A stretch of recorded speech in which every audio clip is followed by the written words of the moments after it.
These are KTM's new 390 models for 2025, and between them, they actually cover quite a wide spectrum of riding styles. This one is the 390 SMCR, a supermoto that's entirely road focused. This is the 390 Adventure R, more so built for covering distance regardless of the road surface. But if you're only interested in getting dirty, then you might want to look at this. It's the 390 Enduro R. But which one is actually the most fun to ride, and which would we go for if it were our own money? Well, today we're going to take them all for a ride back to back, on road and off, to find out.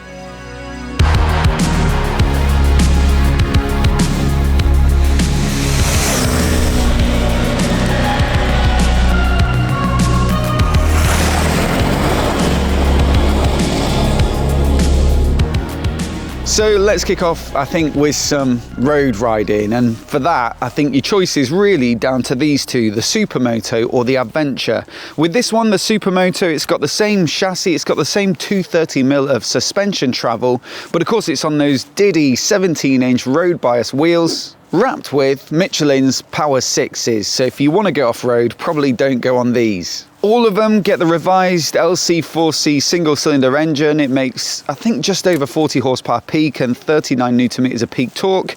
They all get brakes from Bybre, but I think these are a little more sporty on this one with a radial caliper. And you've got a nice little range of riding modes. You've got, I think, rain, street, and also an optional sport mode, as well as things like Supermoto ABS, which switches it off at the rear so you can slide the back end in. It's managed through this rather neat looking little TFT dash. It's like a very slim one, and so it helps to keep that sort of dirt bike aesthetic, I suppose, in the cockpit, whilst offering a reasonable amount of functionality. As for the ergonomics, well, it's got the typical Supermoto wide and high bars. You've got those grippy off-road style foot pegs.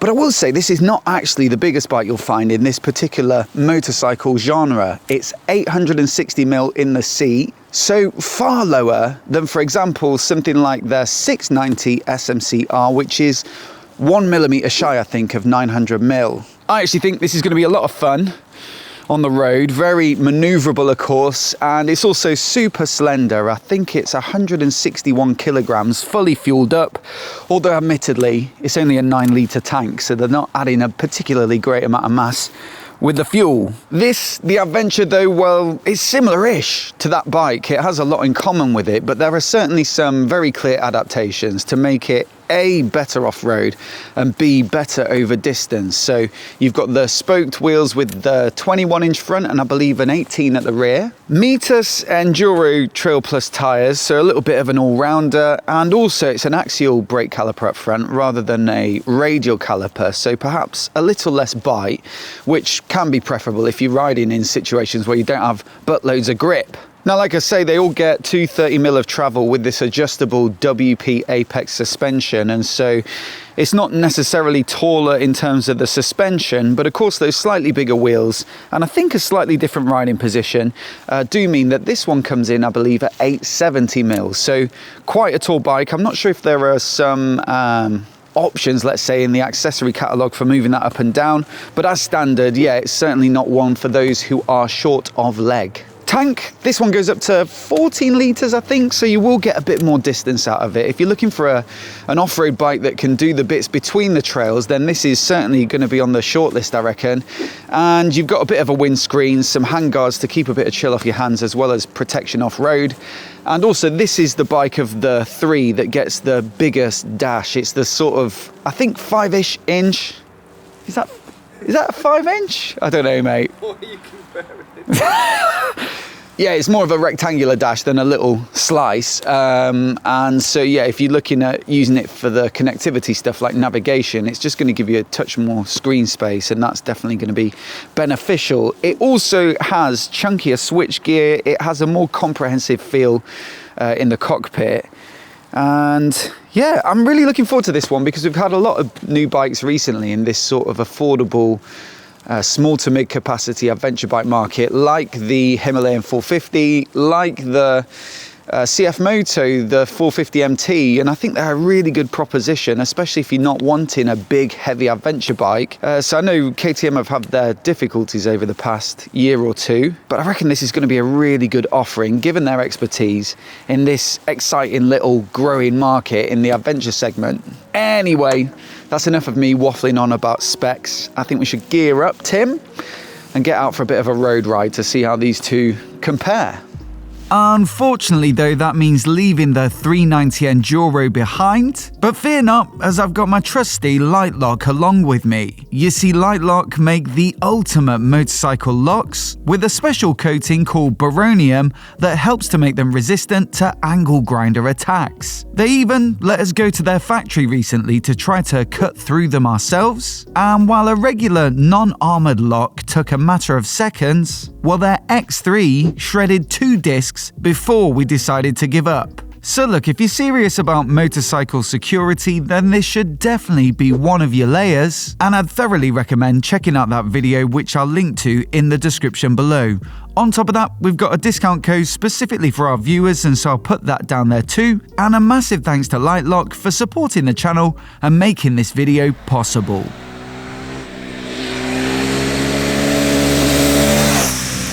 Alright, we've got a few miles in on the two bikes already, but definitely this Supermoto has some obvious strengths when you get out on the road and give it the beans. It is, as you can imagine, super light, super agile, super flicky, and really easy to ride. So that's definitely a big tick in the Supermoto column, is the sort of agility you get with this particular 390.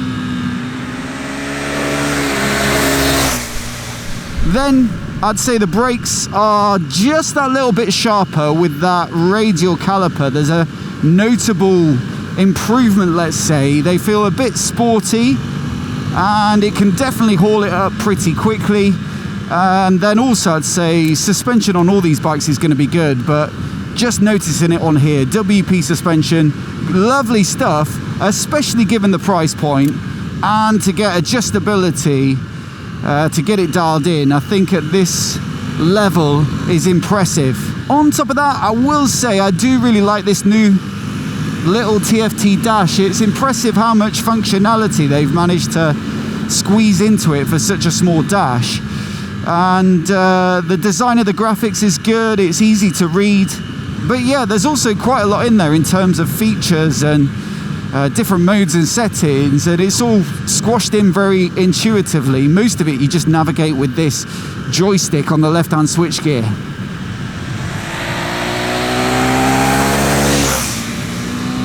It's good fun, this bike, definitely. It puts a big grin on your face. It's one of those cheeky little Supermoto type things.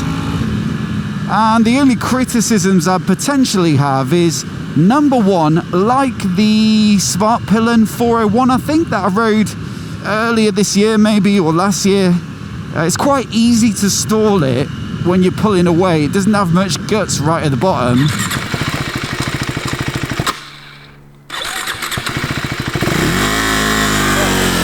And I think that's partly because it's tuned for revs, this 390 single, so it really does come alive above 5,000 or 6,000 RPM, but it perhaps doesn't have that bottom end that you might expect from a single in quite the same way. It's fine if you like dancing up and down the box, it's fine if you like holding on to the revs, and once you learn how to best use it, it's, you know, quite entertaining for a 390, but perhaps not one for those who love a big bottom end. Also, I'd say the pegs are a little bit buzzy too. I notice it more with the left peg, and it depends a little bit on where you place your feet, but if you're on the toes, which you might be on a more sporty application like this Supermoto, it does tingle away a bit. But realistically, it's not necessarily a bike that's built for like long distances. Now, hopping on to the 390 Adventure though, well, naturally everything feels a little more lethargic versus a Supermoto. You've got the same engine with the same power and torque, but of course you're trying to push quite a bit more mass forward, and so it's not quite as brisk on the throttle. And also with that big 21-inch front, there's definitely a touch more counter steering that needs to go into it before you get the bike to turn in.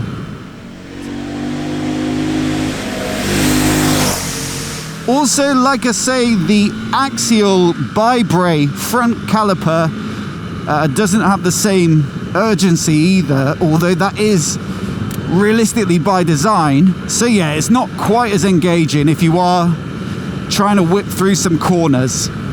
It is, though, definitely noticeably more comfortable for me anyway. This windscreen is not adjustable, it's not particularly big, but it comes up enough just to flick the majority of the wind over my head, and I'm about 5'9" or 175 centimeters, so probably it'll do the job for a lot of riders as well. Although I guess if you are a bit taller, you might want to look at like a touring tight screen if you are doing a bit of distance. For 390, you know, this class of bike in the sort of 350 to 450 category, yeah, it feels very spacious, very open, and so I absolutely wouldn't mind doing a longer ride on this versus, of course, the SMC-R. Maybe as well there is something to be said for that slightly more docile handling characteristic versus something that's quite flighty like a Supermoto. When it comes to like cruising along, the extra weight, the bigger front wheel, the slightly slower turning, perhaps all play into that sense that you're riding something a bit more substantial than it actually is.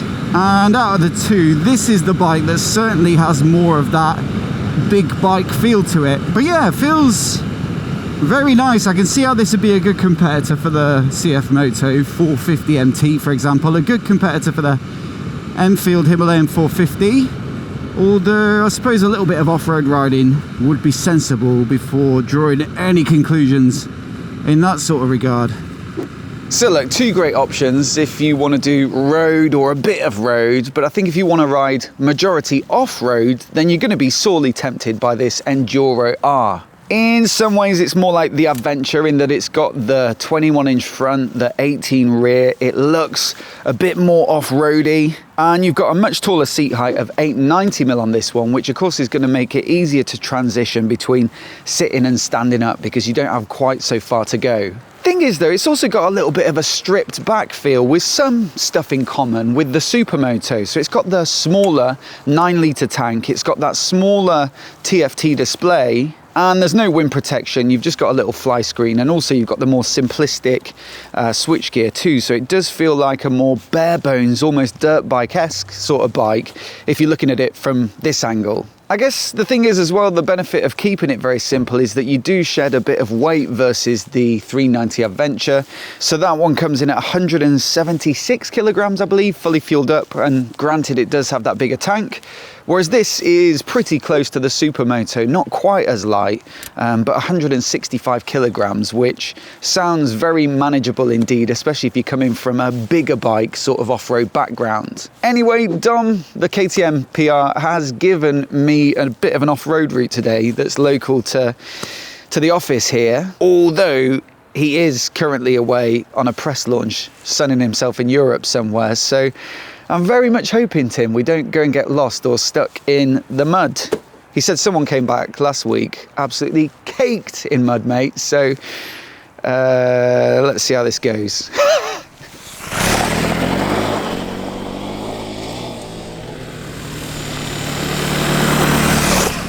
Right, time for a little bit of light off-roading. I don't think it's going to be anything too challenging.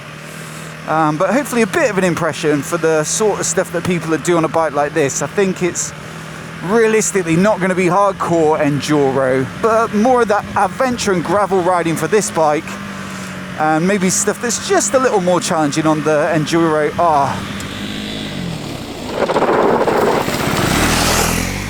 We've switched straight into off-road mode, which of course turns off TC and ABS, so that's good fun. Although I guess that makes you realise it's got quite a bit in common with the Supermoto mode on the Supermoto version. It's just a different name for the same thing. Again though, it is a nice light bike, easy to get on with, very narrow between your knees, easy to get up and down, and the only thing I might change is maybe the bar position if I had one, or maybe higher bars or higher risers. because I'm a little stooped down, but it's not too bad and probably is a good balance of on-road and off, which is exactly what you're looking for with this sort of bike.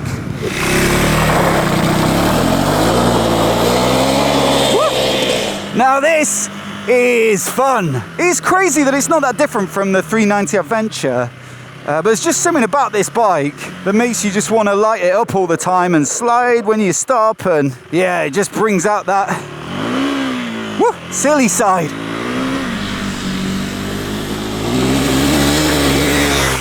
At the same time though, I will say it's not as hard-edged, it's not as perhaps intimidating as like a thoroughbred enduro bike, like a like a 450 or something like that. It still feels fairly manageable